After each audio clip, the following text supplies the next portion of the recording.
Hey y'all, welcome to Dropship Hypernautics. I'm Glup, aka Sham, and this is my Mandalorian dropship Q class carrier, a Meteor Q class carrier, sorry. And this is my baby. This is basically the reason why I got into MOCs. I needed a dropship or just other ships for my Mandalorians. Lego didn't really service me the way I liked, so I decided to surface myself, right? Which we all should do. If somebody doesn't want to service you the way you like, just do it yourself. Just do the thing yourself. And yeah. Anyways, we'll get it started here. We'll start with what I think is the best place to start. How you get on the ship, your boarding ramp. So we could turn it around here, and let me just lift this up so you can see. Right there, pretty sturdy, rigid. You can see right through the ship from one end to another. That's what I would like to try to make my signature with all my MOCs, is the ability to see right through fully open interiors and whilst being structurally sound. You know what I mean? Yeah. That'd be nice, right? Only if Lego could. We'll open up the side panel here. As you can see, you have 6 rear seats, 4 for passengers, whatever you want to call them, 2 for your gunners for the rear guns back here. And right here, you have enough space to put weapon racks for your Mandalorians, right? I've done it, but I took them off just because I think this is a cleaner presentation for now, and I don't know what weapons I want to put on there, but you can. And if you look through here, inside, you can see there's a significant amount of wall space above your seat. That does not impede with the headspace, so you're still able to fit your stuff there and not have things bang into each other. Now, this is your top panel. You pop that off, and you look inside here. I was able to fit up to 6 jetpacks on here with modified brakes with the stud on the side. You just put one, plop it in there, and you stick the jetpack on. I'll probably show that later. And we'll open up that panel just for uniformity. And let's turn it this way now. This is the part that I'm most impressed with, as this was one of my first MOCs.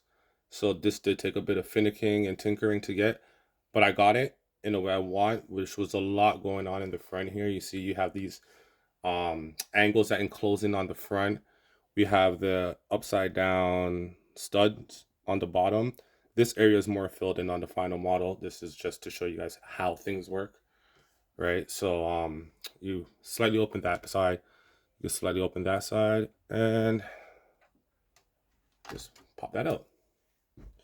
Boom. Cockpit. Put your guys in. Do your thing, right? But yeah, I think that's pretty much it here. I guess I could show you guys some of the things I don't like about this model, actually. So we'll get into this. Some of these things I plan I might be able to fix. As for now, this is a model that I am happy with, so I will release this, but things aren't perfect. And I'll show you where. So one of the things that tends to happen when handling this model is you'll see these plates pop off because they're not really on much, right? And when you're closing it, it does hold, seeing as there's so many. But if you take a closer look here, those plates, those slopes, sorry, are the only thing making contact with this top here. So actually there is a significant amount of pressure on them for what they're doing, but they're not really doing anything at the same time. So just, you can be a little careful with that. This back panel here is actually just on by 2 studs. So we have the same plating issue, not as significant because you don't handle this one as much. But the 2 studs isn't that big of an issue because this also kind of holds it down right there. Right? Multiple redundancies per se. The biggest issue for me is these back legs tend to fail when I apply too much pressure. I used to have no idea, why is this happening? Why do the back ones do it and not the front? There's this big thing here in the front that prevents any actual pressure from being put on these front legs when I push down on it.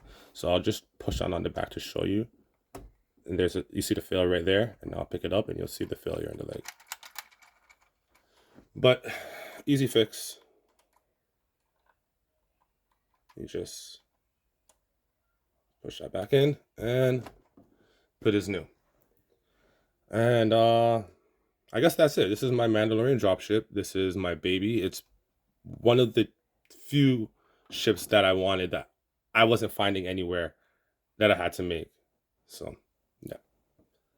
Thank you. Remember, the best part about LEGO is the community, and the worst part about the LEGO community is the people.